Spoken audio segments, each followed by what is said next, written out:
Hey, what's up guys? Mark here. Recently, I reviewed the Huawei Matebook X Pro, and I called it a flagship killer because it was flat out an amazing laptop that was priced really well given its hardware. And so when they came out with this thing, the Matebook 13 for $1,000, obviously that piqued my interest. So today I'll be reviewing what I consider one of, if not the best Ultrabook for that $1,000 price tag. So let's just jump right in, starting with the build quality. The build of this thing is exceptional given its price tag. It's constructed out of aluminum, there's almost no flex when you torque the screen, and the keyboard deck has a little bit of flex, but it's quite minor. Now, one of my biggest complaints with the Matebook X Pro was that the finish that they put on top of the aluminum felt like cheap plastic, but this feels like a much higher quality device. The hinge tension is a little on the stiff side, but there's still some screen wobble when using the touchscreen. The only thing visually that you might not like is that the logo feels like cheap plastic glued on top of the aluminum, but that's really about it. It literally looks and feels like a 12-inch MacBook. It's quite surprising. The keyboard is spacious and they used a standard layout without any weird annoyances. The key travel is quite short and there's not a whole lot of response from the switches. It feels a lot like the first gen butterfly switches on the MacBooks, but with a bit more travel. It's not bad, I didn't have any trouble getting used to it and I can type at my normal typing speed, but if you don't like the MacBook keyboard, you might not like these either. The only thing it's missing are media controls, but otherwise it's a good keyboard. Clean font, 3-stage white LED backlighting, I like the toggle for the function key, and there's also a fingerprint sensor on the top right corner that's quick and accurate. The trackpad is good, but not as good as some of the other premium Ultrabooks. The surface texture has a fair bit of friction, and I wish it was smoother, especially when you need to press down a bit harder for drag and drop, but the rest of the trackpad is the usual premium Ultrabook stuff. The size is comfortable, the clicks feel good, and it's using Windows Precision drivers. It was skipping quite a bit when I first used it, and it was super sensitive, but I dialed down the pointer speed down one notch, and it seems to have fixed both those issues. And if you're curious, it doesn't have the same rattling issue like with the 2018 Matebook X Pro, so that's nice. The screen on this thing is straight up awesome. It's a 13-inch 2160 by 1440 touchscreen with good color gamut and excellent color accuracy. It's got nice thin bezels on all four sides.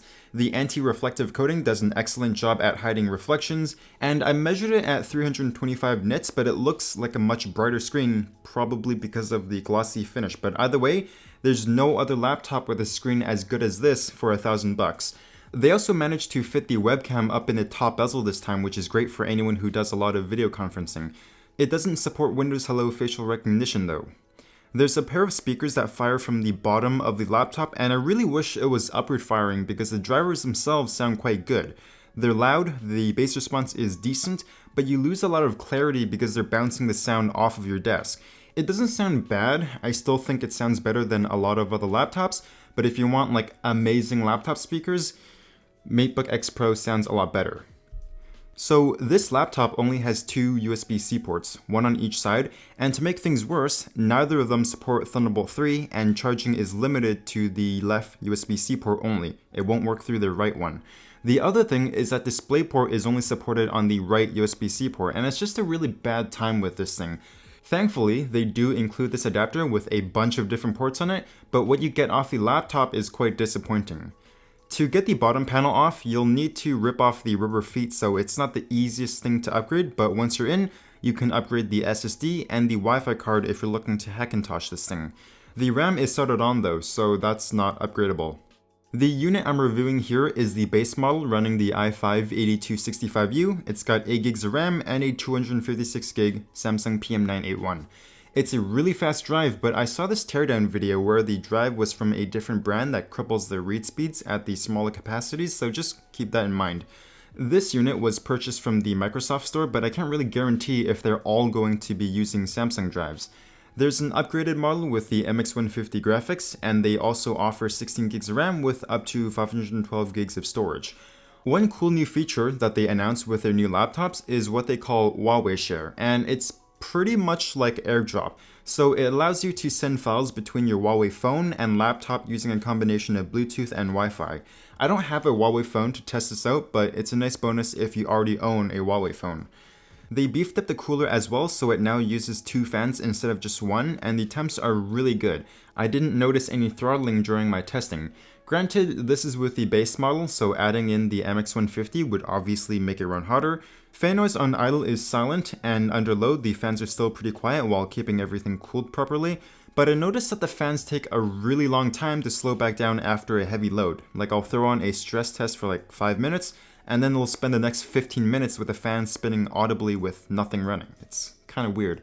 The other thing that I noticed is that the fans seem to spin up fairly early, especially compared to other Ultrabooks, and I couldn't find any fan control or even fan profile, so that's something I'd like to see in a software update. Inside, there's a 41 watt-hour battery that lasts about 7.5 hours on a single charge with normal use, and they also supply a pretty basic looking USB-C charger with a detachable cable, so you don't need to replace the entire thing if it frays. So is the Matebook 13 worth it?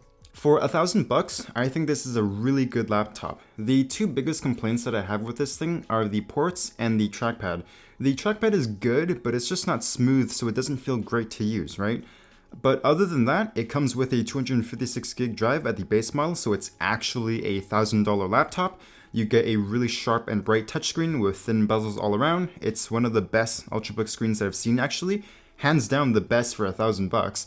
But I feel like the Matebook X Pro is a better buy all around. Like, for $200 more, you get a bigger, brighter screen, much better speakers, slightly more travel on the keyboard, smoother trackpad, better ports, and longer battery life. So my recommendation is go for the Matebook X Pro if you can afford it. It's a much better product overall. But if not, this is also a really good option if you're looking for that $1,000 premium Ultrabook. So that's the end of this review. Hit the like button if you enjoyed it. Also consider subscribing for more videos. It helps a lot. I'll see you guys next time.